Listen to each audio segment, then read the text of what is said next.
Хүний бие олон тэрбум эсээс бүрддэг бөгөөд эдгээр эсүүд байнга нөхөн төлжиж өөрийгөө сэргээж байдаг.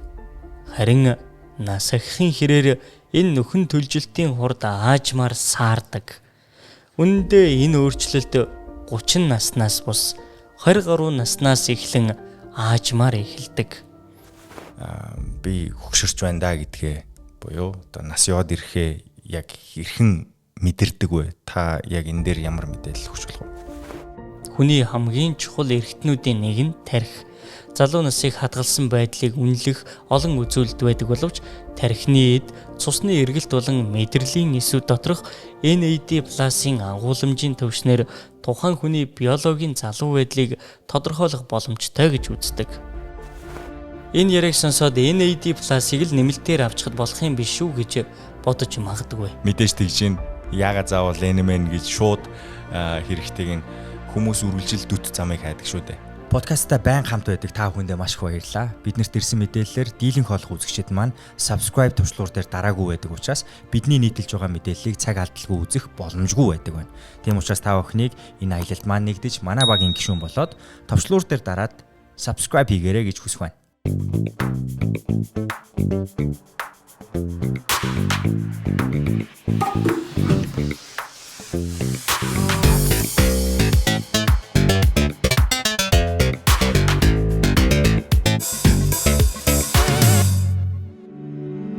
Сайн манайхаа энэ өдрийн мэндийг хүргэе. Бид та бүхэндээ бас нэг цоошин мэдээлэл агуулсан подкастыг хийх гэж байна. За энэ удаад бид нэр алс хоолны Японоос гайхалтай, түүхтэй, туршлагатай, дээрэс нь шинжлэх ухааны батлагдсан мэдлэгтэй профессор хүнийг урьж оролцуулж байгаа. Тэгээд энэ ярилцлага бол та бүхний амьдралыг уртасгах, за тэр тусмаа урт амьдрах гэдэг нэг тустай ойлголт байна. Цаг хугацаагаар хэмжигддэг. Гэхдээ тэр цаг хугацаа урт байхдаа чанартай байх юм бол бүр илүү одоо хүмүүсийн амар амгалан байдал, дээрээс нь амьдралын зорилго биелэх гэх мэт одоо тухайн хүний хувь хүний хүслийг одоо аль болох биелэх хүртэлх тэр урт удаан тэгээд жаргалтай эрүүл амьдралыг одоо бий болгох шинжлэх ухааны ололт амжилтууд бий болсон байдаг. Тэгэхээр энийг бид нэр мэрэгжлийн хүнээс нь дийлэрэнгүй сонсохоор ирсэн байна. Би эхлээд зочныхоо ямар одоо эрдэм мэдлэгийг агуулсан болохыг та бүхэндээ зүгээр товчхон танилцуулъя. Тэгэхээр Адачи Масури докторийн маань хувьд биологийн нөөц ашиглалтын шинжлэх ухааны чиглэлээр докторийн зэрэгээ хамгаалсан. За биологийн нөөц ашиглалтын зэрэг гэдгийг та бүхэн энэ удаагийн ярилцлагаар юу болохыг нь өөрөөс нь төрүүлээд сонсох нь зүйтэй. Ингэснээр бидний өнөөдрийн ярилцлагын гол агуулга яагаад танд ямар хүнээр дамжиж хүрч байгаа гэдэг логик нь энэ тайлбарын араас ирэх юм аа. Тэгэхээр миний эхний асуулт болохоор та өөрийнхөө докторийн зэргийг хамгаалсан шалтгааныг биднэрт эхлээд тайлбарлаж өгөхгүй юу? Сайн байна уу? Улаанбаатар хот болон Монголд 10 жилийн дараа дахин ирж та бүхэнтэй мэндчилж байгаадаа баяртай байна. Миний биологийн шинжлэх ухааны докторийн судалгааны үндсэн чиглэл нь хөгшрөлтийн эсрэг буюу анти-эйжинг судалгаа юм а. Энэхүү судалгаагаар амьд биетийн хөгшрөлт хэрхэн явагддаг, тэрэнд ямар хүчин зүйлс нөлөөлдөг талаар юм. Судалгааны явцад байгаль дээрх бүх амьд биетийг тэтгэж байдаг хүчил төрөгч нь тодорхой нөхцөлд эсийн төвшөнд сөрөг нөлөө үзүүлж хөгшрөлтийн үйл явцтай нэгт холбоотой болохыг ойлгосон. Ялангуяа идэвхтэй хүчил төрөгч нь амьд организмын хамгаалах болон нөхөн сэргээх үйл ажиллагаатай салшгүй холбоотой атлаа. Нөгөө талаараа эцсийн гэмтэл болон хөгшрөлтийг үүсгэх хүчин зүйлс болдог нь маш сонирхолтой санагдсан. Ямар таагүй мэдээ сонсчихоо. Хамгийн одоо найз гэж бодож исэн ус хүчил төрөгч хоёрын маань нэг маань өөрөө эсрэгээр хүний биед муу болохыг орж тогтоосон гэж ойлголоо зөв үү? Тийм ээ.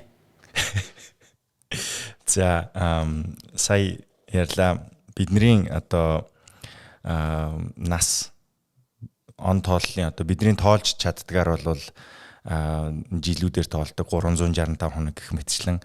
Тэгэхээр хүний нас за тэр дундаа эрэгтэй хүний нас 30 гараад ирэхлээр өөрийн одоо бие физиологийн онцлогоор чадамж нь буурах буюу байдаг амьдралын чанарыг одоо илэрхийлдэг үзүүлэлтүүд ер нь бол буурч ирдгээ. Энэ юутай холбоотой вэ? Хүний бие олон тэрбум эсээс бүрддэг бөгөөд эдгээр эсүүд байнга нөхөн төлжиж өөрийгөө сэргээж байдаг. Харин нас ахихын хэрээр энэ нөхөн төлжилтийн хурд аажмаар саардаг. Үүндээ энэ өөрчлөлт 30 наснаас бус 20 гаруй наснаас эхлэн аажмаар эхэлдэг. Ингэснээр 30-аас 40 насны үед анзаарагдаж биеийн тамир тэнхээ дархлаа аажмаар унаж эхэлдэг. Мөн хоол хүнснээс хангалттай шимт хижээл авч чадхаа болох бодисын солилцоо муудах нь биеийн эрүүл мэндэд нөлөөлдөг. Эдгээр өөрчлөлтүүд нь эрүүл мэнд болон амьдралын чанарт шууд нөлөөлдөг.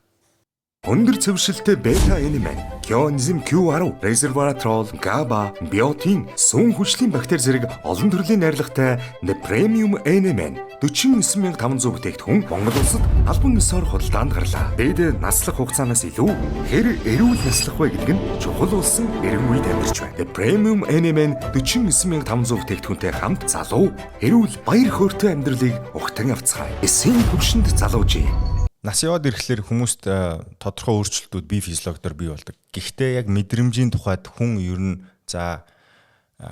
би хөгшөрч байна да гэдгээ буюу одоо нас яваад ирэхээ яг хэрхэн мэдэрдэг вэ? Та яг энэ дээр ямар мэдээлэл өгч болох вэ? Энийг мэдрэх хамгийн энгийн үзүүлэлт бол өглөө сэрэх үеийн баян байдал юм. Хэрвээ өглөө сэрэхэд өмнөх өдрийн ядаргаа бүрэн тайлагдаагүй, бие хүнд ирч хүчгүй хэвээр байвал энэ нь биеийн сэргэлт буурч байгаагийн нэг шинж байж болно. Тиймээс өглөө сэрэхэд ядаргаа үлдсэн эсэх, мөн ядарсан мэдрэмж хэр зэрэг мэдрэгдэж байгаа нь мөн байнга давтагдж байгаа эсэх нь чухал үзүүлэлт юм. Энэ нойрны чанартай шууд холбоотой бөгөөд нойроо хангалттай зөв авч чадж байгаа эсэх нь хөгшрөлтийн явцад шууд нөлөөлдөг. Тэгэхээр бид нар бас яг таны саяны тайлбарыг сонсхолоор нас яваад ирэхэд мэдрэгддэг зүйл гэж хэлж байгаа боловч залуу хүний хувьд те энэ амьдралд хотчлт бий болоод байгаа энэ ачаалал хитрхи их тодорхойгүй байдал донд одоо яахаа мэдэхгүй асуудлуудын араас хариулт хайж явах бидний одоо хэлтгэр стрессдэх те энэ бүх зүйл дээр бас яг юм чанаргүй нойртой сэрээд энерги дутуу байх нь ядарсан мэдрэмжтэйгээр өглөө эхлүүлэх гэдэг зүйл бол наснаас үл хамааран их залуучцсан харагдаж байгаа. Би ч мөн адилтай гэж үздэг. Ядарсан мэдрэмжтэйгээр өглөөг эхлүүлэх нь стрессээс их хамаардаг боловч байнгын давтагдсан байдал нь бие организмын нөхөн сэргээлт удааширсан дохой юм. Та залуу байхдаа энэ мэдрэмжийг авч байсан уу? Залуу байхдаа судалгааны ажлынхаа улмаас олон удаа шүнжин ажиллаж байсан. Тэр үед амьдралын хэв маяг ихээхэн алдагдаж, биеийн ачаалалч өндөр байдаг байлаа. 20 гаруй настай байхдаа 1-2 хоног бараг унтахгүй ажилласан ч харьцангуй хурдан сэргдэг байсан. Харин 30 нас хүрээд ирэхээр ганцхан шөнө нойр дутуу хоноход л бие удаан сэргэж, ядаргаа илүү тод мэдрэгддэг болсон. Нас ахихын хэрээр биеийн нөхөн сэргэх чадвар өөрчлөгддгийг би өөрийн биеэр мэдэрсэн. Нас явахын хэрээр унаад эхэлдэг гэдэг дээр би илүү тайлбар сонсомоор байна л да. Яг яагаад юу буруу хийсэн болоод юм уу? Эсвэл угаасаа хүний бие ингэж бүтээгдсэн байгаа хэрэг юм уу? Хүний бие хоол хүнснээс авсан шимт хижээлийг энерги болгон хувиргах нарийн зохицуулалттай механизмтай. Энэ үйл явц эсийн төвшөнд ялангуяа митохондрийн хэмээх эргэтэнцэрт явагддаг. Митохондрийг эсийн эрчим хүчний үйлдвэр гэж нэрлэдэг бөгөөд бидний биеийн үйл ажиллагаанд шаардлагатай энергийг үйлдвэрлэх үндсэн үүрэгтэй.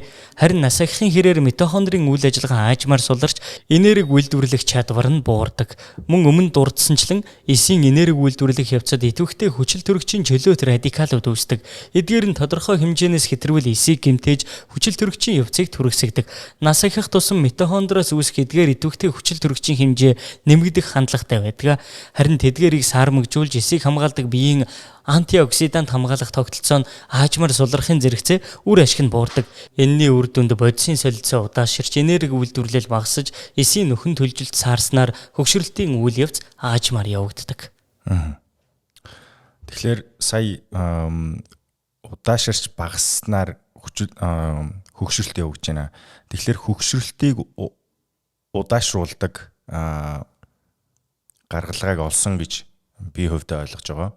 Тэгээд энийг нь эрэгтэй эмэгтэй хүүс харгалцахгүйгээр хэрэгжилж байна уу? Эсвэл эрэгтэй эмэгтэй хоёр хүний бодисын солилцоо ялгаатай учраас энд бас ялгаатай эмнэл зүүн арга барил хэрэглэх шаардлагатай болдгоо. Энэ маш чухал асуулт гэж бодож байна. Эрэгтэй эмэгтэй хүмүүст митохондрийг хамгаалах үндсэн механизм нь ерөнхийдөө адилхан байдаг. Митохондрийн үйл ажиллагааг удирдах болон зохицуулах процесс нь тархинд байрлах мэдрэлийн тогтолцоотой холбоотой. Тархины мэдрэлийн тогтолцоо нь дааврын системтэй хамтран биеийн үйл ажиллагааг зохицуулдаг бөгөөд эрэгтэй эмэгтэй хүмүүсийн хувьд дааврын ялгаанаас шалтгаалan зарим өөрчлөлтүүд үүсдэг. Ялангуяа эмэгтэй бэлгийн даавруудын нөлөөгөөр эрэгтэйчүүдтэй харьцуулахад илүү нарийн олон хүчин зүйлээс хамааралтай зохицуулалтын механизм ажилладаг. Иймээс энэ тал дээр тодорхой хэмжээний ялгаа ажиглагдаж болно. Харин энэ ялгаанаас л ер нь их олон асуудал үүдсэн болтой санагддаг. Эрэгтэй эмэгтэй хоёр хүний энэ бодисын солилцооны ялгаатай байдлаас. Тэгэхээр миний одоо гүнрүүн шумбий гэж бодож байгаа сэдв бол NMN гэдэг зүйл байна. Тэгэхээр яг NMN гэдэг зүйл зах зээл дээр нэвтрээд бас удаагүй байна. Хүмүүс төр маш олон төрөл зүйлийн ялгаатай тайлбартаагаар очсон байгаа. Гэхдээ хамгийн эхлээд NMN гэхийн зүйлийн шинжлэх ухаанд өөрт нь олдож батлагдсан тайлбарыг таны амнаас сонсмоор байна. За, NMN буюу никотинамид мононуклеотид нь бүх амьд эсэд байглаасаа байдаг бөгөөд B3 витамины солилцооны бүтээгдэхүүн юм а. NMN эсийн энерги үйлдвэрлэлд зайлшгүй шаардлагатай NAD+ хэмээх коэнзимийн шууд урдил бодис юм. Тэгэхээр NMN гэдэг нь амьд бие болгонд оршин байдаг чухал нэгдэл бөгөөд химийн бүтцийн хувьд альфа болон бета гэсэн хоёр изомер хэлбэртэй байдаг. Харин хүний биед байглаасаа оршиж NAD+-ийн нийлэгжилтэд оролцдог, хүний биед ороод эерэг үйлчлэгээ үзүүлдэг нь бета төрлийн NMN юм. Өөрөөр идэвхтэй NMN ч гэж нэрлэдэг. Иймээс эрүүл мэндийн нэмэлт бүтээгдэхүүнд хэрэглэгддэг идэвхтэй хэлбэрээр нь бета NMN байдаг. Гэвч эрүүл мэндийн нэмэлт бүтээгдэхүүнүүд дээр NMN гэж байдаг ч дотор нь альфа болон бета хэлбэр аль нь орсон болохыг тэмдэглэсэн байх нь ховор байдаг тул аль төрлийн NMN хэрэгжилж байгаагаа мэдэх нь чухал юм а. Тэгэхээр энийг юунаас гаргаж авч байна? Хүний биед NMN, B3 витамин болон триптофан зэрэг бодисын солилцооны олон шат дамжсан урвалын үр дүнд байгалийн жамаар үүсдэг. Харин нэмэлт бүтээгдэхүүнд ашиглагддаг NMN-ийг хүний биеэс гаргаж авдаггүй. Үйлдвэрийн нөхцөлд биотехнологийн аргаар үйлдвэрлэдэг. NMN биед амин хүчлүүдийн ойролцоогоор нийлэгждэг бодис юм. Өмнө нь хоёр төрөл байдаг гэж хэлж байсан. Энээс бета хэлбэр яагаад чухал вэ гэвэл бета хэлбэр нь хүний биед ороод NAD+ уулж хувирдаг онцлогтой. Харин альфа хэлбэр нь NMN-ийн дараагийн шатны бодис болох NAD+ уулж хувирдаг. Хүний биеийн эсүүдийн доторх триптофан хэмээх амин хүчлийн найрлагаас эхлэн олон үе шаттай боловсруулалтын процессын үр дүнд NMN үүсдэг. Өнөөдөр NMN үйлдвэрлэх үндсэндээ 3 технологи байдаг. Нэгдүгээрт эсгэлтийн арга. Энэ нь хамгийн өргөн хэрэглэгддэг арга юм. Тусгай сонгосон мөөгөнцөр эсвэл бичил биетнийг ашиглан эсгэлтийн процесс явуулж биотехнологийн аргаар бета NMN нийлэгжүүлдэг. Өндөр цэвэршилттэй бүтээгдэхүүн гаргах боломжтой тул олон улсын томоохон үйлдвэрлэгчид энэ аргыг ашигладаг. Хоёрдугаарт ферментийн арга. Энэ технологид NMN-ийн урдил бодис дээр тодорхой ферментүүдийг үйлчлүүлж биохимийн урвалаар бета NMN гарган авдаг. Энэ нь мөн өндөр цэвэршилттэй бүтээгдэхүүн үйлдвэрлэх боломжтой арга юм а. Гуравдугаарт химийн синтезийн арга. Энэ нь химийн урвал ашиглан NMN нийлэгжүүлэх технологи юм. Үйлдвэрлэлийн хувьд боломжтой боловч зарим шатанд органик уусгагч болон химийн урвалж ашигладаг тул үлдэгдэл бодисын хяналт цэвэршилтийн шаардлага өндөр байдаг. Иймээс өндөр чанарын үйлдвэрлэгчид бүтээгдэхүүний цэвэршилт, аюулгүй байдлыг нарийн баталгаажуулдаг. Өнөөдөр дэлхийн зах зээл дээр өндөр чанартай NMN бүтээгдэхүүний ихэнх нь эсгэлтийн болон ферментийн технологиор үйлдвэрлэгдсэн байдаг. Өндөр цэвэршилтэй бета энемен, кионизм Q10, resveratrol, GABA, биотин, сүн хүчлийн бактери зэрэг олон төрлийн найрлагатай премиум энемен 49500 бүтээгдэхүүн Монгол улсад албан ёсоор худалдаанд гарлаа. Дээд наслах хугацаанаас илүү хэр эрүүл наслах вэ гэдэг нь чухал болсон эрен үед амьдарч байна. Премиум энемен 49500 бүтээгдэхүүнтэй хамт залуу эрүүл баяр хөөртэй амьдралыг ухтан авцгаая. Эсийн төвшөнд залуужээ. Тэгэхээр үндсэн энийг мэдхийг хүссэн шалтгаан маань таны тайлбарт байсан NMN байгаль дээр одоо гарч ирэхтэй NMN гарч ирэхтэй альфа болон бета гэдэг юм хоёр хувилбараар байна.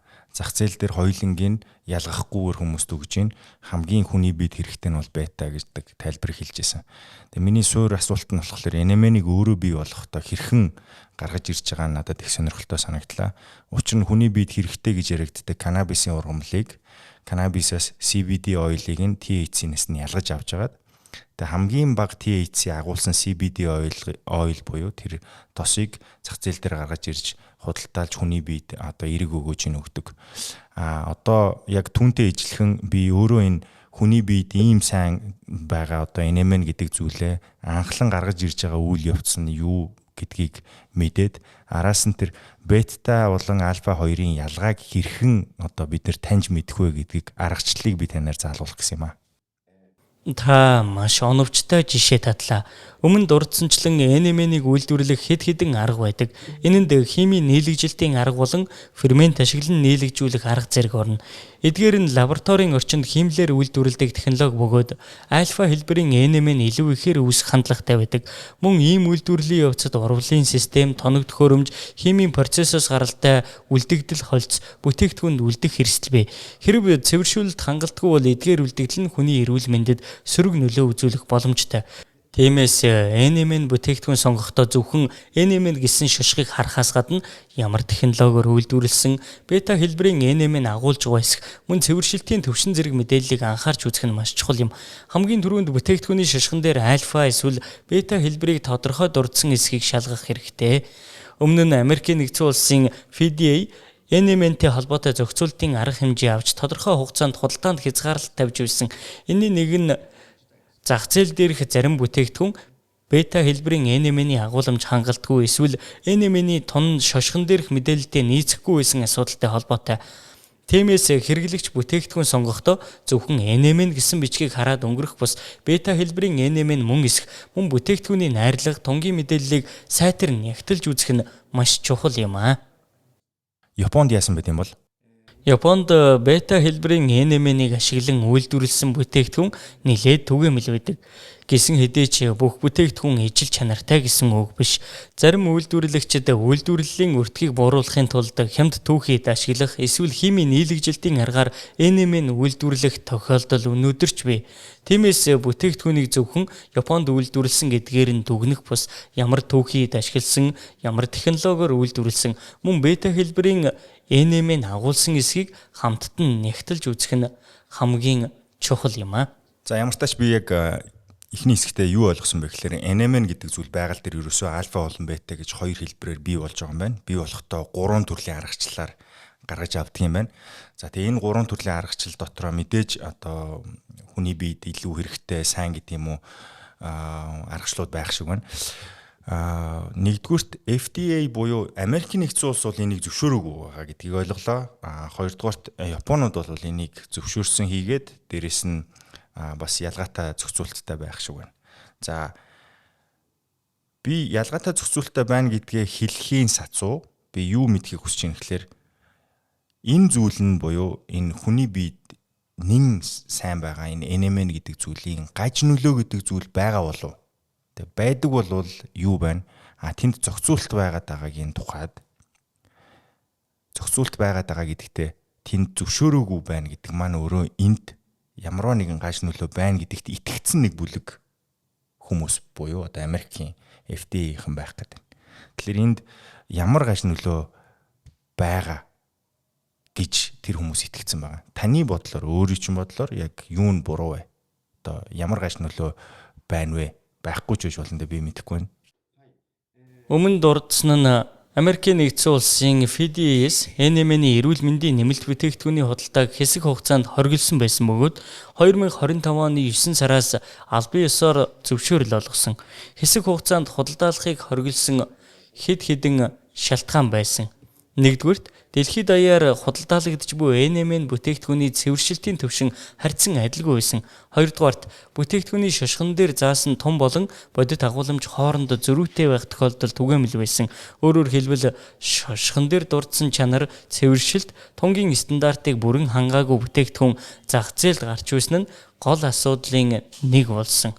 Хамгийн гол шалтгаан нь NMN нь биологийн хувьд өндөр ач холбогдолтой нэгдэл тул эрүүл мэндийн нэмэлт бүтээгдэхүүн биш, эмийн буюу эмчилгээний бүтээгдэхүүний ангилалд оруулж илүү гүнзгий судалгаа хөгжүүлдэхийг шаардлагатай гэж үзсэнтэй холбоотой байсан.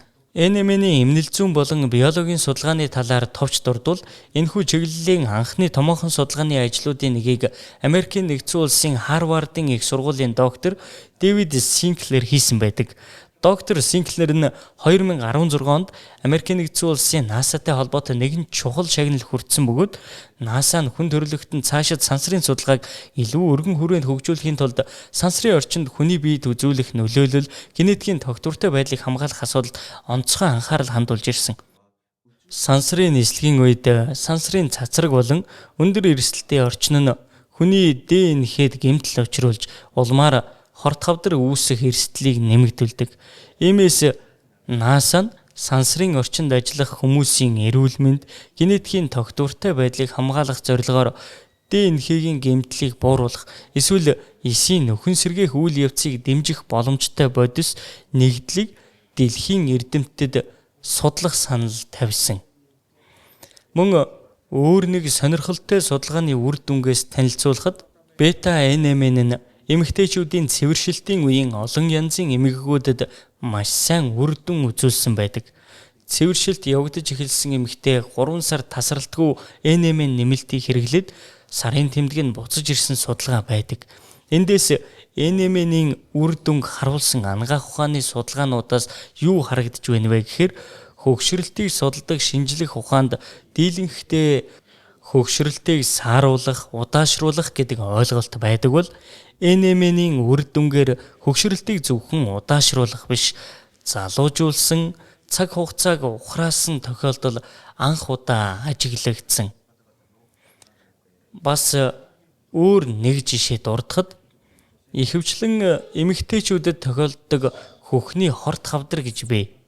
Хөхний хорт хавдраар хөхөө авахулсан эмэгтэй хавдар нь дахин сэтрхээс сэргийлж NMN нэмэлтээр хэрэглэснээр хөхөө авахулсан газар нь баг-багаар шинэ хөх ургаж гарч ирсэн тохиолдол бий.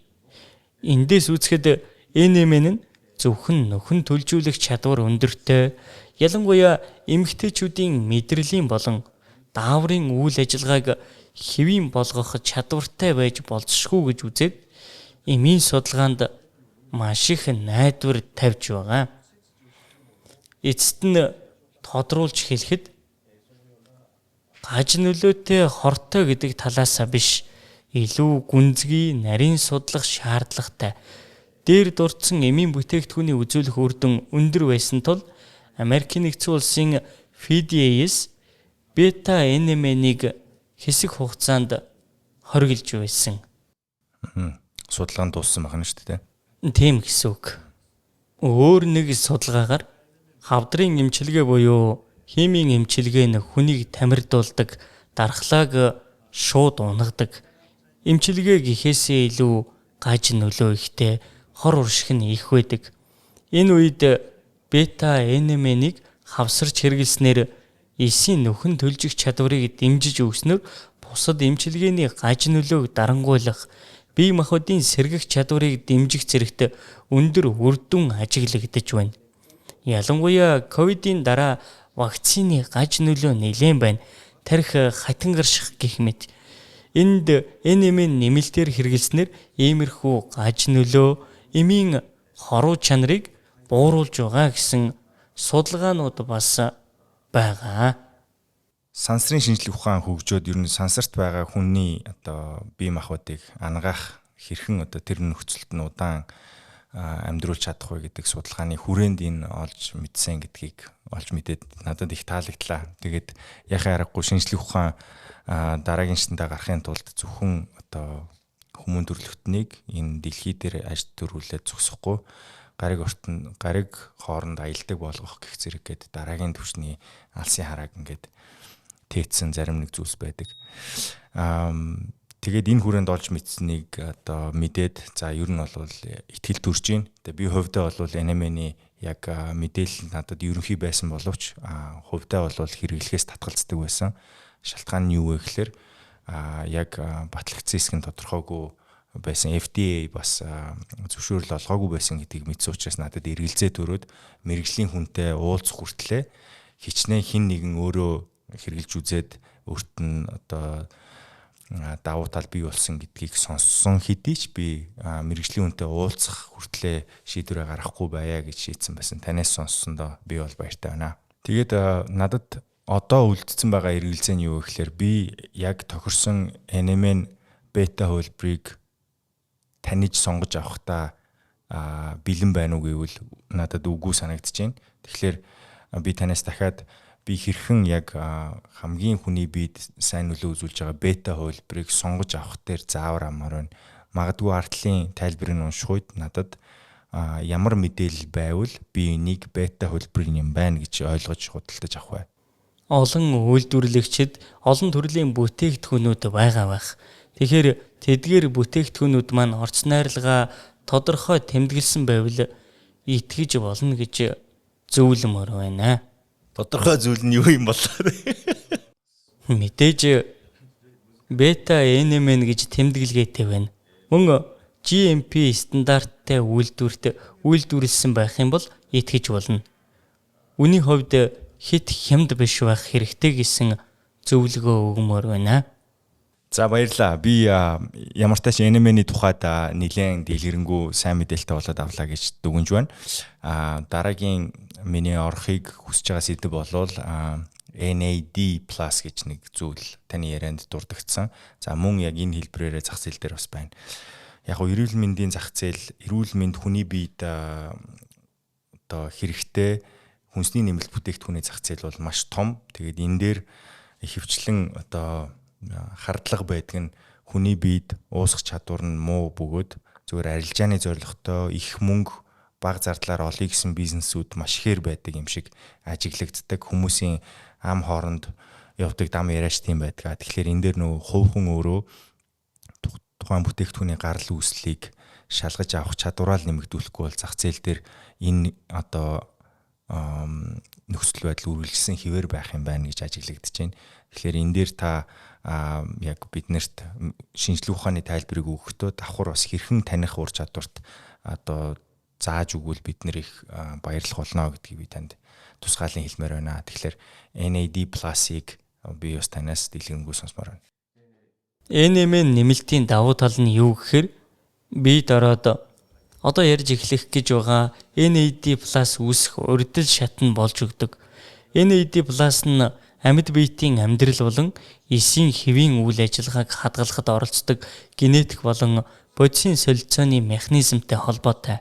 Сертоин гэж нэрлэгдэх генийн бүлэг байдаг бөгөөд нийт 7 төрөлтэй гэж үздэг.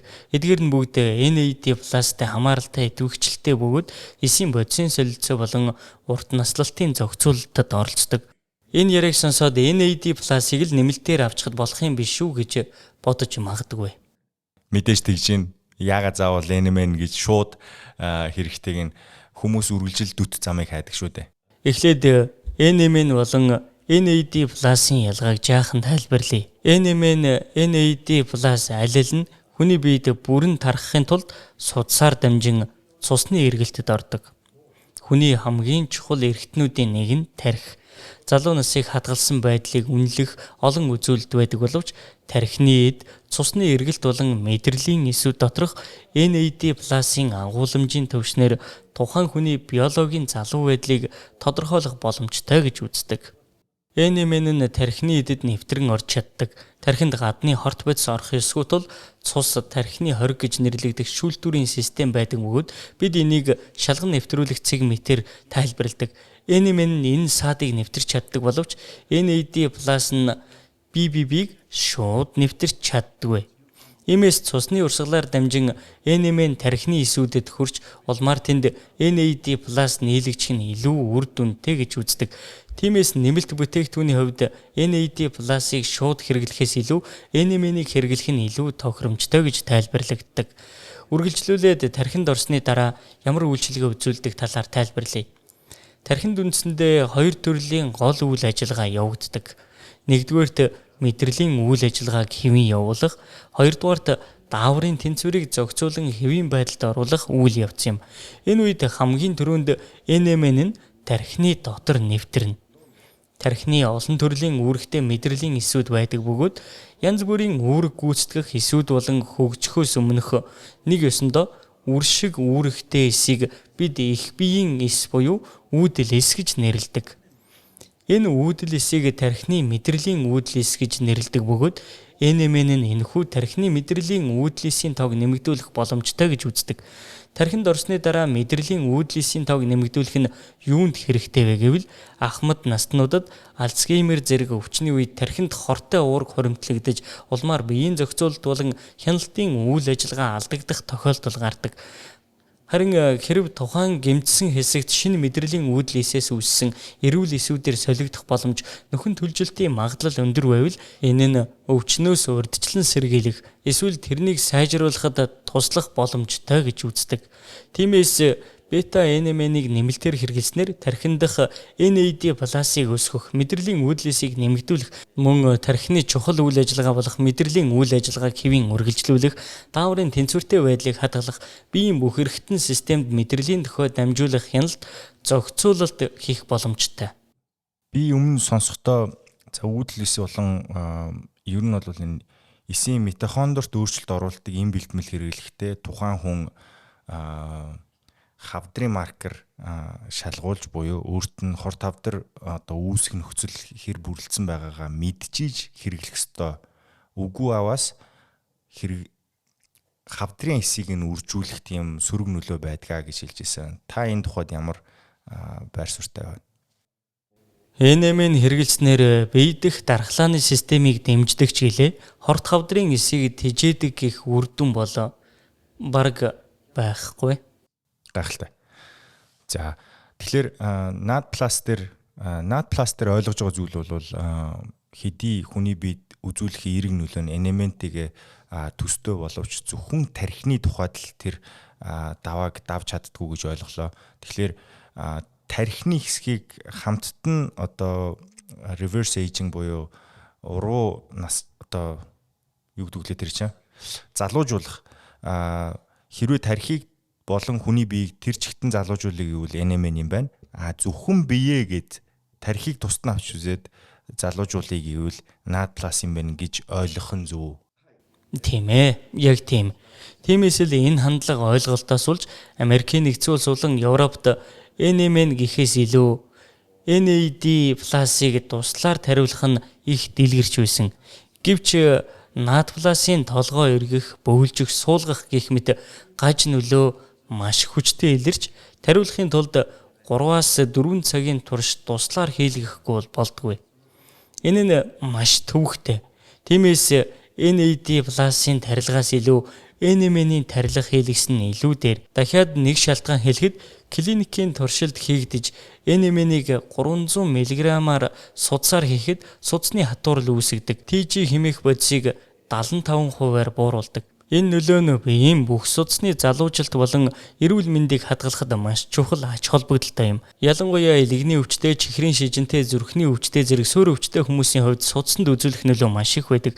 Тиймээс 300 мг-ийн дуслын эмчилгээ хийх нь биеийн ачааллыг бууруулж тухайн өвчнүүдийн эмчилгээ болон эдгэрэлтэд эргээр нөлөөлөх боломжтой нь батлагдсан. Нэг удаагийнх биш бах те. Нэг удаагийн тарилгаар тэр хэмжээний үр дүн үзүүлдэг. Ерөнхийд нь асууя. NAD+ болон NMN-ийн хэрэглээг бид нэр сайн гэдгийг нь олж мэдмэгцээ мэдээж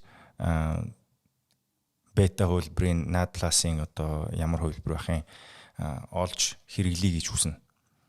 Тэгээд энэ тухайд бид нэр хэрэглээний тухайд хэдий их хэмжээнд хэрэглээд хүн одоо зогсох ёстой. Эсвэл магадгүй энэ дээр та бүхний судалгаагаар баталгаажсан энэ тогтмол хэрэглээнд зориулсан доосож буюу хим хэмжээ бий юу? NMN-ийн хэрэглээн дээр 20 настай байна уу, 50 настай байна уу хамаагүй. NMN-ийг өглөө эсвэл өдөр ялангуяа үд дунд нэмэлт болгон хэрэглэх нь хамгийн зөв юм. Яагаад юм бол? NMN нь хүний биед ороод хэрвээ хатуу капсул хэлбэрээр уусан бол 3 минутын дараа цусны урсгалдаж шимэгдэж эхэлсэн байдаг. 10 минутын дараа гэхэд шимэгдсэн хэмжээ нь хамгийн их цэг дээр хүрдэг. 13 минутын дараагаас NMN багасаад NAD+ бий болж эхэлдэг. NAD+ нь амин чанарыг тэтгэхэд бидний генетикт нөлөөлөх хугацаа гэж байгаа. Энийг биологийн цагийн мөчлөг гэж хэлдэг бөгөөд хоногийн үдээс хойш 14 цагт NAD+ нь серотонин хэмээх генийг идэвхжүүлэх чадвар хамгийн өндөр байдаг. Дараа нь унж эхэлдэг. Тиймээс өглөө эсвэл өд дунд NMN ууснаар олон тооны NAD+ үйлдвэрлэгдэж амьдралыг сэргээх үйл ажиллагаатай холбоотой генийг илүү үр дүнтэйгээр идэвхжүүлэх боломжтой. Хүний нөгөө circadian rhythm гэдэг юмтай бас холбоотой юм ба шүү дээ, тий. Одоо энэ чинь би Монгол дээр бас хэлж мэдэхгүй байна л да. Тийм ээ. NMN-ийг байнга завсралгүй нэмэлтээр өглөө юм уу өдөр хэрэглэхэд жишээ нь 3-аас дээш сар хэрэглээд биеийн байдал сайжрах, жишээ нь нойрондоо сайн болох, эрч хүчтэй болох гэх мэтэр биеийн байдал сайжраад ирэхээр за одоо эрүүл болчихсон юм чинь ууха болиё гэж бодож магадгүй. Тэгтэл ойролцоогоор 1 сар ууха зогсоогод 3 сарын өмнөх ууж эхлэх үеийн байдалдаа буцаад очихдаг. Тиймээс тогтмол хэрэглэх хэрэгтэй. Өдрийн 13 цаг орчим өнгөрсөн байна. Таны халаасанд NMN явж байгаа юм шүү дээ. Одоо юу? Цүнхэнд бол явж байгаа. За окей. Би зүгээр та өөрийнхөө олж мэдсэн шинжлэх ухааны тайлбарыг биднэрт итгэлтэйгээр тайлбарлаж явах үед би ярина зүгээр надад төрсэн юу нь мэдээж өөрөө хэрэгжилж байгаа болов уу гэж надад сонирхолтой санагдаад асуусан юм аа. Би NMN-ийн судалгаагаа эхлүүлээд 10 хэдэн жил өнгөрсөн байна. Би өөрөө өдөрт 500 мг-ыг нэмэлт болгон өдөр бүр хэрэгжилж байгаа. Түрүүн яриад дурдгдсан NASA-гаас шагнал авсан доктор Дэвид Синклер өдөрт 1000 мг, тэрний аав өдөрт 1500 мг-аар хэрэгэлдэг. Тэгэхээр та гурвын насны ялгааг би ойлгочлоо. Синклер танаас нэлээд ах юм байна. За би нэлээд сайн ойлголоо. Юун дээр саяны NMN-ийн доозыг ярьчих шиг боллоо. NAD+ дээр саяны өдрийн хэрэглээний дооз юу нь ямар шүү одоо зөвлөмжтэй байгаа юм бол? NAD+ нь өдөрт 300 мг орчим байдаг. Гаж нөлөө өндөр учраас тэрнээс хамаарат тунг нь багасгах хэрэгтэй. Гэхдээ гаж нөлөө гэдэгт нь тухайн үнд тийм дотор муухарах мэдрэмж өгдөг. Зүгээр тухгүйруулаад байгаа болохоос хүний биед муу гаж нөлөө байхгүй гэж би ойлгосон зөв. Тийм ээ, зөв ойлгосон. Тэгэхээр ер нь бол би NMN NAD+ хоёрын тухайд нэлээд одоо гүн гүнзгий мэдээлэлтэй болж авлаа. Тэгээд ялгааг нь ч гэсэн сайн таньж авлаа гэж бодож байна. Тэгээд таны одоо хувийн энэ чиглэлд судалгаа хийдэг хүний хувьд хүмүүн төрөлхтөн болвол сая NMN NAD+-ыг бол олоод авсан хэрэглэн нэвтрүүлчлээ. Мэдээж судалгаа шинжилгээ бол олон жилийн өмнөөс сансрын чиглэлд эхэлсэн гэдгийг та хэллээ. Магадгүй одоо хэрэглээнд нэвтрээгүй судалгаанд явагдаж байгаа ойр хавьд тий одоо таны энэ салбарын хүрээнд ойрхон байгаа нээлтүүд магадгүй зүгээр адилтгаад үзэх юм бол NMN NAD+ гэх мэт шиг хүний насжилтыг удаашруулах боломжтой дараагийн шатны өөр зүйлс байна уу? Жишээлх юм бол хүмүүсийг спортоор хичээлэх хэрэгтэй гэж зөвлөдөг. Хамгийн түрүүлээд энэ зөвлөгөөг сонссон нас нь 40 гарсан байгаа хүмүүсийн хувьд цусны эргэлт бага байдаг. Захын одоо хэсгүүд болох үе мөчний холбоо сэдвүүд мууддаг. Тэгээ энийг сайжруулахад чиглэсэн магадгүй дараагийн шатны зүйлс гарч ирэх юм билүү те. Би зөв жишээ олгоод танд асуулт асуухын тулд сайн жишээ хэллээ. NAD+ нь сертиумыг идэвхжүүлдэг нь бол мэдээжийн үр дүн болсон. Энгийн үед сертиум нь генетикийн хувьд унтаа байдалтай байдаг. Сертиумыг сэрээх, идэвхжүүлэх хэд хэдэн арга байдаг. Нэгдүгээрт дасгал хөдөлгөөн, хоёрдугаарт хоол хүнснийхээ калорийг багасгах мөн мацаг барих. Энэ мэт дасгал хөдөлгөөн хийж хоолныхоо калорийг багасгах, мацаг барих үед сертиум идэвхжих боломжтой тул эдгээрийг амьдралын өдөр тутмын хэмнэлтэд баримталдаг хүмүүс залуу насаа хамгаалах боломжтой. Тиймээс NMN болон хөгшрөлтийн судалгаа илүү гүнзгий үргэлжилж хооллох хэв маяг өөрчлөгдөж энийг санал болгодог болсон мэрэгжилт нь ч байдаг. Энэ нь NMN-ийн судалгааны анхдагчдын нэг бөгөөд Япон эрдэмтэн Имай доктор нь өглөөний хоолндоо маш их хэмжээтэй калори өндөртэй хоол идэж өдөр нь хоолоо багасгаж орой бараг хоол иддэггүй. Өглөө их идэд NMN уугаад өдрийг идэвхтэй өнгөрүүлж баг багаар хоолоо багасгаж орой хоол идэхээ болсон цагаас эхлээд өглөөний хоол идэх хүртэлх цагаа айлуулах уртсгаж мацаг барих цагаа уртсгах аргаар сертиумаа идэвхжүүлж эрүүл мэндийг хамгаалах аргыг санал болгодог. Эрүүл мэндийг хамгаалах аргын талаар Герман, Хятад зэрэг улсууд ардын зүүр үгэндээ өглөөний хоолыг хаан ихэс дээд шиг ид, өдрийн хоолыг түшмэл албатууд шиг ид, оройн хоолыг зарц боол шиг ид гэж үлдээсэн байдаг. Энэ нь хүн төрлөختөн хоол хүнс нь урт наслалт эрүүл мэндэд ямар чухал вэ гэдгийг мэджүүлсэн гэдгийг NMN-ийн судалгаа хийж байхдаа мэдсэн. Түрүүн залуужуулах, хөгшрөлтийг удаашруулах ямар бүтээгдэхүүний нээлт дээр ажиллаж байна вэ гэж асуусан. Коэнзим Q10 гэж байдгийг мэдэх бах. Ангижирсан хэлбэрийн коэнзим Q10 болон эсэлцсэн хэлбэрийн коэнзим Q10 гэсэн хоёр төрөл байдаг. Ангижирсан хэлбэрийн коэнзим Q10 төрөл нь илүү үрдэн өндөр бөгөөд биед маш хэрэгтэй гэж үзэж байгаа. Коэнзим Q10 нь маш өндөр антиоксидант үйлчилгээтэй. Энэ нь хаана очиж үйлчилдэг вэ гэвэл митохондрийн дотор их хэмжээний энерги үйлдвэрлэгддэг бөгөөд тэнд маш их идэвхтэй хүчил төрөгч үүсдэг. Тиймээс идэвхтэй хүчил төрөгчийг зайлшгүй сармигжуулах шаардлагатай болдог. Яг энэ үед антиоксидант найрлуулах коэнзим Q10 ажиллаж эхэлдэг. Тодорхой нэг бодисд ус төрөгчийн холбогдсон хэлбэрийг ангижирсан хэлбэрийн коэнзим Q10 гэж нэрлэдэг. Цаашдын судалгааны талаар маш сонирхолтой асуулт тавьсан. Одоогоор бета NMN дээр англи цагаан толгон H үсгийг нэмж бета NMN H буюу ангижирсан хэлбэрийн NMN-ийг судалж байна. Энэ NAD+ идэвхжүүлэлтийг илүү удаан хугацаанд хадгалж чаддаг найрлага юм.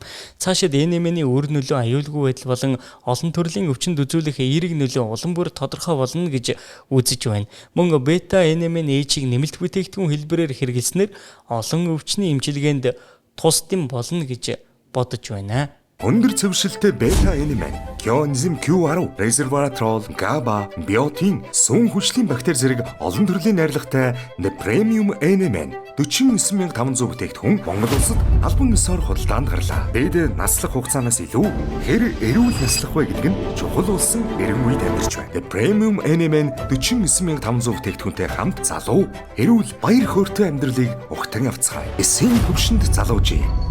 Мэдээж баруунд үүссэн байгаа шинжлэх ухааны ололтуудаас зарим нэг нь манай зах зээл рүү орж ирж байна. За тэгээ маргаантай сэдв учраас би энэ сэдв дээр судалгаа шинжилгээ хийдэг хүний хувьд би таны үнцгийг сонсомоор байна. Ozempic гэж тариа байна. За энийг бол сайн гэж шилж гин муу гэж хэлж гин хэрэглэж байгаа хүмүүс нь хэрэглэхгүй байгаа хүмүүс нь. Тэгэхээр бас яг ингэ судалгааг харахаар зах зээлийг харахаар ер нь хоёр хуваагдчихад байна л да. Side effect өндөртэй гэж үзээд хэрэглэхийг зөвлөхгүй байх хэсэг нь байна. Болж гинэ гэж хэлээд хэрэглүүлж байгаа хэсэг нь байна. Та хувийнхээ бодлыг бидэртэй олцгоё. Зөв зохистой хэрэглэж чадвал Ozempic-ийг би үр дүнтэй гэж боддог. Ингэж бодох болсон гол шалтгаан нь хөгшрөлт гэдэг нь бие махбод зэвэрч эхлэх, эсэлдэлт явагдах мөн бие махбод чихэржих үйл явцыг хэлдэгтэй холбоотой. Бие махбод сахарын нөлөөнд орж судаснуудад сахар хоримтлагдаж эхэлдэг. Тиймээс сахарын түвшинг яралтай бууруулахгүй бол эрүүл мэндэд сөрөг нөлөө үзүүлнэ. Хөгшрөлт гэдэг нь дээрх 3 шинж тэмдэг илэрхийг хэлдэг бөгөөд хөгшрөлтийг сааруулахын тулд эдгээр процессыг бууруулах шаардлагатай. Ozempic нь сахарын хэмжээг бууруулах үйлчилгээтэй тул хөгшрөлтийн эсрэг нөлөөтэй гэж үзэж байна. Зөв хэрэглээ гэдэг дээрээ та юуг онцолж хэлж байгаа юм бол? Ozempic нь өөрөө тунгаа тохируулж тарих боломжтой үзэгэн хэлбэрийн тарилга юм. тухайн хүний цусны шинжилгээний үр дүн мөн элэг болон зүрхний үйл ажиллагааг тоон үзүүлэлтээр үнэлсэний үндсэн дээр тэрэнд тохирсон тунгаар хэрэглэх нь маш чухал. Японд Оземпиктэй ижил төрлийн үйлчилгээтэй Маунжиаро тариаг эмнэлгийн хяналтад тодорхой хугацаанд хэрэглүүлж дараа нь Оземпик руу шилжүүлэх аргыг зарим тохиолдолд гаж нөлөөг бууруулах эсвэл эмчилгээний үр дүнг оновчлох зорилгоор ашиглаж байна. Ялангуяа хурдан жим бууруулах шаардлагатай үед эмчнэр Маунжирог 2.5, 5, 7.5, 10 гэх мэт тунгаар тухайн хүний цусны шинжилгээ болон биеийн байдлаас хамааран тохируулж ойролцоогоор 1 сар орчим хэрэглэх тохиолдол бий. Дараа нь эмчилгээний явцыг үргэлжлүүлэн Оземпик эсвэл өөр тохирох эмчилгээнд шилжүүлэн үргэлжлүүлэхийг зөвлөдөг практикч гэсэн байдаг. Яг уу эргээд Оземпикийг хэн хэрэгжилж байна гэдгийг харахаар жингийн илүүдэлтэй яг хоолны дэглэм барьж чадахгүй байгаа жингийн илүүдлээсээ гарах гад гарч чадахгүй удаан хугацаанд явцсан байгаа хүмүүс хэрэгжилж байгаа харагддаг. Тэгээ гол нь үр нөлөөг нь бол сайн гэж хэлж байгаа. Нөгөө хүмүүс бол хэрэглэе гэдэг одоо хүсэл болон сэтгэл зүйн хувьд бол олон жил зовцсон байдаг учраас Оземпикийг хэрэгжилж байна л да. Гэхдээ яг дооз хэм хэмжээг тааруулж чаддаг үгүйг нь бол би мэдэхгүй байна. Гэхдээ таны тайлбар бол тэдгээр жингийн илүүдэлтэй хүмүүс хэрэглэх нь бол өөрт нь хүсэж байгаа үр дүндээ хүрэх зөв сонголт байна гэж хэлж байна гэж ойлголоо зөв үү? Хэрэгжилж байгаа хүмүүсийн дийлэнх нь залуу эмэгтэйчүүд байгаа нь ажиглагддаг. Эмэгтэй хүн толинд хараад өөрийн биеийн галбирыг сайхан байна гэж үнэлэх мэдрэмж болон эрэгтэй хүн эмэгтэй хүнийг хараад үзэсгэлэнтэй гэж дүгнэх үнэлэмж хоёрын хооронд ихээхэн ялгаа байдаг. Зарим тохиолдолд өөрийгөө хараад улам турмаар байна гэсэн зорилгоор Оземпикийн тунг хэтрүүлэн нэмэгдүүлэх явдал гардаг. Ингэснээр жин илүү хасагдах мэт боловч эрүүлжихийн оронд сөрөг нөлөө гарах тохиолдолч мөн бодтой байдаг л да. За баярлаа. Та ярилцлагыг эхлүүлэхдээ хүчил төрөгч хүний биед муу нөлөө үзүүлж байгаа гэдэг судалгаа батлагдсан байсан тухай ярьсан. Тэгээд би тэрийг сонсмогцоо яагаад нисгэгч болон одоо онгоцсонд ажилладаг онгоцны кабины багийнхан баг жилээр ажиллах хэрэгтэй байдаг. Тэгээ эрт нэг хөдөлмөрийн зах зээлээс одоо нөгөө бидний илтгэр бол пенсэндээ гарна гэдэг чинь тэ. Тэгдэг нь хүчил төрөгч багтай орчинд ажилтгтай холбоотой тэдгээр хүмүүсийн биед гаж нөлөө үүсдэм болов гэж зүгээр би тухайн үед холбож тааж бодсон. Тэгээ энэ нь миний энэ бодол ер нь хэр зөв бодсон бол гэдгийг та нэг хэлж өгөхгүй юу? Ажлын байрны орчин хөгшрөлтөд ихээхэн нөлөөлдөг. Дээр НАСА-гийн нисгэгчдийн талаар дурдсанаа да. Тэд зөвхөн цацрагийн нөлөөнд өртөө зогсохгүй, хуурай бөхчим орчинд удаан хугацаагаар ажилдаг нь бие махбодод сөрөг нөлөө үзүүлдэг. Түрүүн ярьсан Маунжирог хэрэгжилж байгаа хүмүүсийн хувьд нэг зүйл их ажиглагддаг. Энэ нь тархинд очих сахарын хэмжээ хангалтгүй болох асуудал юм. Тархи хангалттай тэжээл авч чадахгүй үед хүмүүсийн зөв шийдвэр гаргах чадвар буурч эхэлдэг. Ингэснээр зөвхөн жин хасгаас гадна өөрийн биеийн байдлыг зөв үнэлж чадахгүй би эрүүл байна уу эсвэл илүү турах хэрэгтэй юу гэх мэт оновчгүй шийдвэр гаргах тохиолдол үүсдэг. Мөн байнга хөдөлгөөнтэй нүүдэл дунд ажилладаг хүмүүс тогтмол хангалттай хэмжээний хоол хүнс авч чаддаггүй. Энэний улмаас тархинд шаардлагатай хэмжээний сахар очихгүй байх нөхцөл бүрдэж энэ нь эрүүл мэндэд нөлөөлөхөөс гадна зарим хүмүүсийг эрт тэтгүүрт гарахад хүртэл нөлөөлдөг байж магадгүй. Миний тусгаалan сонсохыг хүсэж байгаа зүйл бол хэрв хүчил төрөгч хэтрүүл юм уу эсвэл ямар нэг хэм хэмжээгээр хүний биед муу байгааг одоо олж тогтоосон бол бид нэр энэний эсрэг яавал бидний зэврэлтийг удаашруулж болох вэ? Сая таны ярианд хэлсэн NMN NAD гэх зэрэг зүйлсээс ангидаар зөвхөн хүчил төрөгчийн тухайд би асууж байгаа шүү. Ангижирсан хэлбэрийн коэнзим Q10 мөн витамин C, астаксантин зэрэг нэмэлт бүтээгдэхүүнийг хэрэглэх нь антиоксидант үйлчилгээ өндөртэй байдаг. Энээс гадна антиоксидантаар баялаг жимс ногоог хангалттай хэмжээгээр тогтмол хэрэглэх нь чухал. Мөн идэвхтэй ус төрөгчийг биедээ авах арга хэмжээгч давхар авч үздэг. Японд зарим тохиолдолд ус төрөгчийн хий ялгаруулж хамрын гуурс эсвэл амны хаалт хэлбэрээр хэрэглэх аргыг ашигладаг. Клиникийн практикт ялангуяа хүнд бэртэл гэмтэл авсан өвчтнүүдэд тусгай төрлийн хүчил төрөгчийн болон ус төрөгч агуулсан маскаар амьсгалуулах аргыг хэрэглэдэг тохиолдол байдаг юм.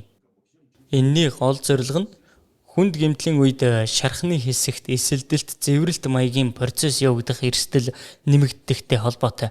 Тиймээс ус төрөгчөөр амьсгалуулах замаар эсэлдэлтийн стрессийг бууруулж өвчтний хагалгааг даах чадварыг сайжруулах болон хагалгааны дараах хүндрэлээс сэргийлэх зорилгоор практикт ашиглаж байна. За ойлголоо. Юун дээрээс та анзаарсан болвол пептайд буюу одоо бидний хэлдгээр пептидүүдийн хэрэглээ нэлээд одоо газар авчихсан байгаа л да. Тэгээд маш олон төрлийн пептид гараад ирсэн. Энэ хэрэглээ нийтийн хэрэгцээнд ингэж нэвтрэх нь одоо хэр зүйтэй зүйл гэж та хувьдаа дүгнэдэг вэ? Пептид гэдэг нь амин хүчлүүд задарч хэмжээгээрээ тодорхой хэсгүүд болж таслагдсан үүссэн жижиг молекулууд юм. Эдгээр таслагдсан хэсэг бүрт ямар амин хүчил дарааллаар холбогдсноос шалтгаалan түүний үйл ажиллагаа өөр болдог. Ийм пептидүүдийн дотроос тодорхой нөлөөтэй нь шинжлэх ухааны үндэслэлтэйгээр сайтар батлагдсан байвал тэрнийг ашиглах нь нэмэлт бүтээгдэхүүний үр нөлөөг ихээхэн сайжруулах тохиолдол байдаг. Мөн пептидүүдийн талаар анхлан судалгаа хийх үед уургийг маш чухал өндөр ач холбогдолтой бодис гэж үзэж байсан. Харин дараа нь зарим пептидүүд нь хорт хавдрын эсийг өөрийгөө устгах процесс руу өдөөж чаддаг болох нь тогтоогдсноор ихээхэн анхаарал татсан. Энээс хойш пептидүүд зөвхөн үүгээр зогсохгүй өөр олон төрлийн үйл ажиллагаатай байж болох талаар өргөн хүрээний судалгаа хийгдэж байна. Баярлалаа. За тэгэхээр миний хувьд мэрэгжлийн хүнээс яг алт шиг мэдээллүүдийг өнөөдөр авлаа гэж бодож байна. Тэгээд учир нь ажиглалтаар биш судалгаа шинжилгээгээр баталгаажсан мэдээллийг өгж байгаа учраас бидэрт итгэл даахууц яг за энэ л одоо зөв юм байна гэж бодож болохоор шийдлүүдийг та ярьж өглөө. Тэгээд би энэ дугаарыг үзэж сонсоод шийдвэрээ гаргаж одоо амьдралынхаа чанарт хэрэг болох үс мэдлэгийг авсан тэр хүмүүсийн өмнөөс танд баярлалаа гэж хэлмээр байна. За баярлалаа. За манайхаа бид өнөөдрийнхөө энэ дугаарыг энэ хүргээд өндөрлөж байна. Тэгээд та энэ дугаараас хэрэгтэй зүйл олж авч чадсан гэдэгт би итгэлтэй байна. Дараагийн дугаар хүртэл баяртай. Тань жаргалыг хүсье.